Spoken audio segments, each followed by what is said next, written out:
Salut à tous, c'est BizBiz. Alors aujourd'hui, l'épisode 584 du Zap Image. Comme d'habitude, je vous mets des images de foot d'actualité ou des images anciennes. On en parle un peu et c'est parti. Donc on va déjà commencer et revenir un an jour pour jour en arrière. Et la France s'imposait face à la Biélorussie et se qualifiait pour la Coupe du Monde 2018 en Russie. Le reste appartient à l'histoire. Donc on a gagné ce match et surtout on avait terminé premier du groupe devant les Pays-Bas et la Suède quand même.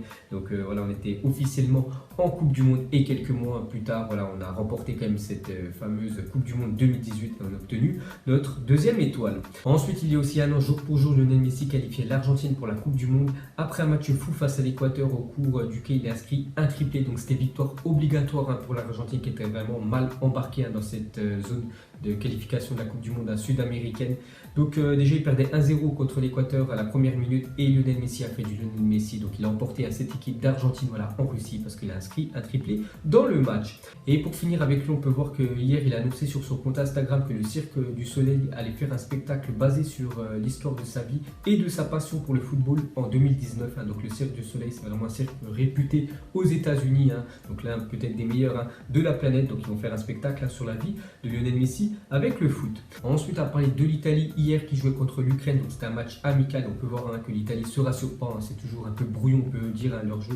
Donc ils n'ont pas réussi quand même à s'imposer contre l'Ukraine. Donc normalement l'Italie, si on compare les effectifs, est largement supérieure à l'Ukraine. Mais on peut voir que voilà, la mayonnaise ne prend pas. Et bien sûr, les résultats sont toujours pas là. Ensuite, on va ouvrir la page équipe de France. On va commencer avec Florian Thauvin. Devrait connaître sa première titularisation en bleu face à l'Islande ce soir, tandis que Mbappé jouera en pointe.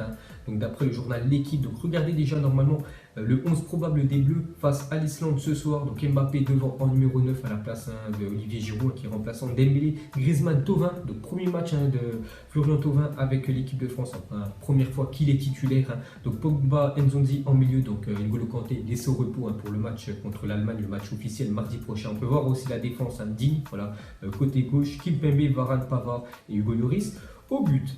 Ensuite, une petite déclaration de Noël Le Graët, le président de la Fédération française de football, sur Karim Benzema. Il a dit: je n'ai rien contre Benzema, il s'est toujours bien comporté en équipe de France, mais je pense que les Bleus, c'est terminé pour lui, d'autant qu'il est peut-être moins en forme depuis quelques temps, voilà, par rapport aux prestations qu'il fait avec le Real Madrid. Donc voilà ce qu'a dit Noël Le Graët sur Karim Benzema. Donc Benzema n'a rien demandé, bien sûr. Donc il a répondu sur Twitter, Benzema, il a dit: Monsieur Le Graët, je vous demande de m'oublier et de me laisser tranquille, s'il vous plaît, la France est championne du monde, et là, est l'essentiel, le reste n'est que, voilà, on peut dire du superflu, voilà, c'est rien d'important. Donc voilà ce qu'a dit Benzema, et je trouve qu'il a vraiment très bien répondu au président de la Ligue de football française. Ensuite, une déclaration d'Antoine Griezmann sur le Ballon d'Or. Il a dit: pour moi, c'est un rêve. Historiquement, c'est le top du top. Il n'y a que des cracks, que des exemples parmi les vainqueurs. Ce serait un rêve de devenir un exemple pour les autres. Donc voilà ce qu'a dit Antoine Griezmann sur le Ballon d'Or. Donc c'est son rêve ultime. Ensuite, on continue avec le Ballon d'Or. Une déclaration de Thomas Meunier, le défenseur belge, sur le Ballon d'Or. Il a dit: Varane, Ballon d'Or, j'ai un fait pour lui. Collectivement, il a gagné la Ligue des Champions et la Coupe du Monde. Et puis, ça change que ça soit un défensif, car c'est toujours un offensif qu'on met sur un pied d'estral. Donc, ça veut dire c'est toujours un joueur offensif, donc toujours un attaquant qui remporte ce Ballon d'Or là. C'est rare, voilà, que ce soit un gardien ou un défenseur. Donc, c'est pour ça qu'il aimerait bien que ce soit Raphaël Varane, le Ballon d'Or.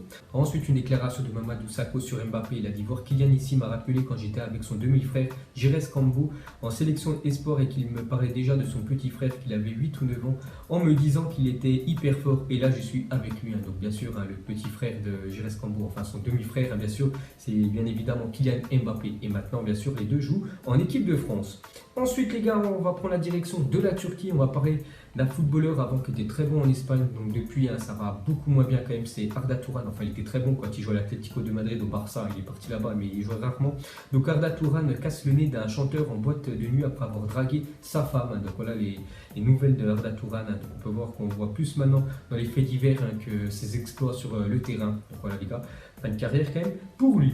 Ensuite, une déclaration de Coutinho qui est très admiratif d'Arthur. C'est le moteur du Barça. Donc avant, le moteur du Barça, il y en avait deux. Je me souviens, c'était Xavi et Iniesta. Et depuis, les deux, il y en a un qui est en retraite, un qui est parti au Japon.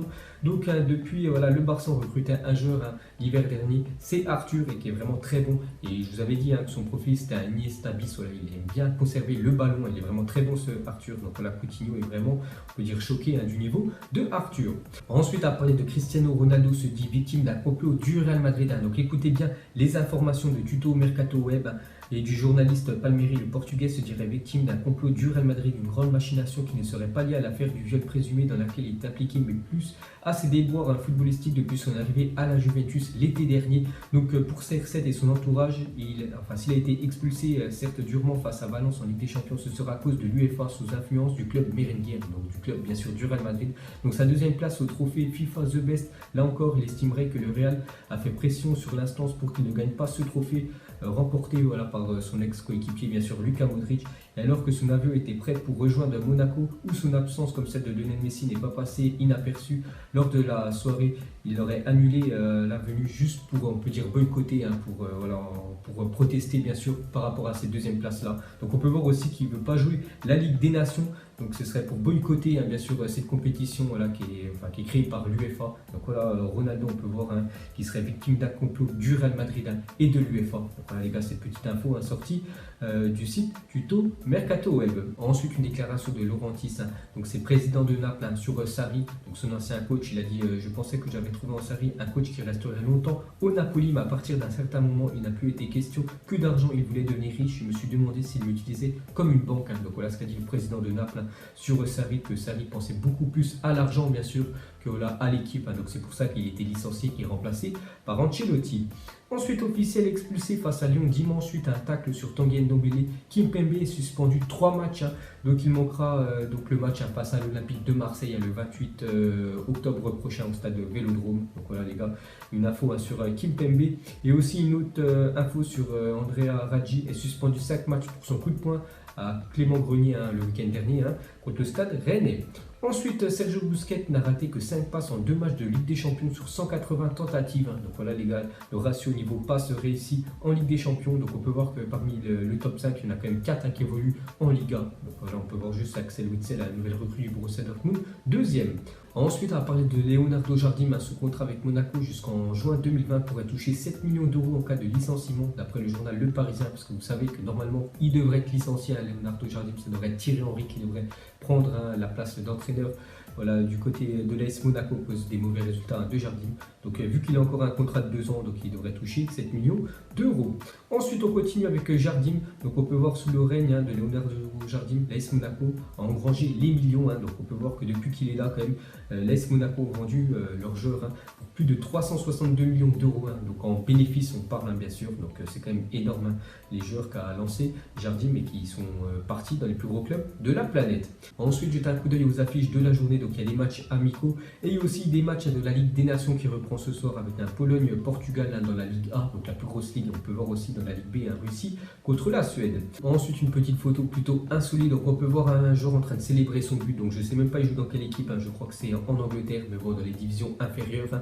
On peut voir juste un coéquipier. C'est à l'arrière de la photo à gauche. On peut voir qu'il est content. Et il a sauté quand même sur le dos de l'arbitre. Bon, après, je ne sais pas si l'arbitre lui a mis un carton jaune, un carton rouge, mais ouais, il a célébré le but sur le dos de l'arbitre. Et bien sûr, c'est très rare de voir ça. Ensuite, au fait, on n'oublie pas le penalty complètement raté de Riyad Mahrez ce week-end. Voici son graphique. Donc, c'est tous les tirs tentés par Riyad Mahrez, bien sûr, lors du match contre Liverpool. On peut voir bien sûr une frappe qui est très haute par rapport au but. Donc, c'est son penalty complètement foiré. Ensuite, le Real dispose des joueurs les plus fidèles en Europe avec des éléments qui restent en moyenne 5,84 années. Donc, voilà, c'est là-bas où ils sont le plus fidèles les joueurs. Bon, après, c'est l'équipe qui a gagné le plus de trophées. Donc pourquoi quitter un club qui remporte quasiment la plus grosse compétition chaque année? Donc voilà une petite info sur le Real. Ensuite, le Borussia Dortmund réclamerait 114 millions d'euros pour lâcher sa pépite anglaise Jadon Sancho, 18 ans. Donc lui déjà il a fait son premier rassemblement avec l'équipe d'Angleterre à seulement 18 ans. Donc une jeune pépite.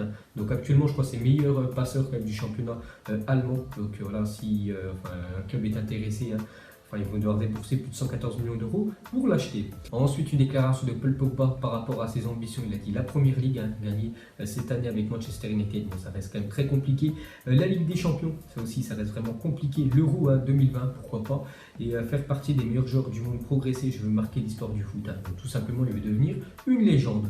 Ensuite, Alan Saint-Maximin, le joueur des 5 grands championnats d'Europe qui a réussi le plus de dribbles pour le joueur de Nice. On sait que c'est un sacré dribbleur, Alan Saint-Maximin, et actuellement c'est lui le meilleur dribbleur d'Europe. Ensuite, selon Marca, les dirigeants du Barça auraient rassuré Malcolm sur son faible temps de jeu et il lui aurait annoncé qu'il allait bientôt jouer, parce que quand même les 2 derniers matchs quand même, du Barça, il n'était même pas dans le groupe, même pas remplaçant. Malcolm, il était peut-être dans les tribunes ou chez lui en train de regarder son équipe. Hein. Donc c'est vrai que depuis son départ de Bordeaux, il joue quasiment pas. Malcolm, donc soi-disant, il devrait avoir un peu plus de temps de jeu.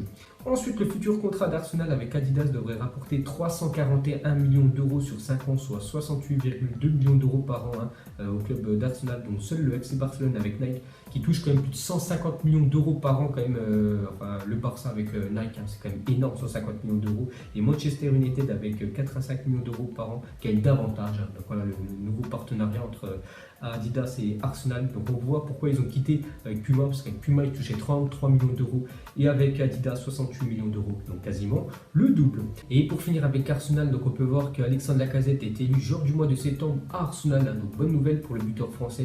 Et il remporte aussi également le prix du but du mois de septembre à Arsenal, donc contre Everton, donc je me souviens plus du but comment il était. Mais bon voilà, bonne nouvelle hein, quand même pour le buteur français. Ensuite en inscrivant son 25e but sous les couleurs de Manchester United en première ligue depuis son arrivée et avant la fin de la saison, Anthony Martial a permis à l'AS Monaco d'empocher un bonus de 9 millions d'euros. Hein, donc bonne nouvelle hein, pour l'AS Monaco. Donc lui je crois qu'il a été transféré pour 50 millions d'euros plus 30 millions d'euros de bonus.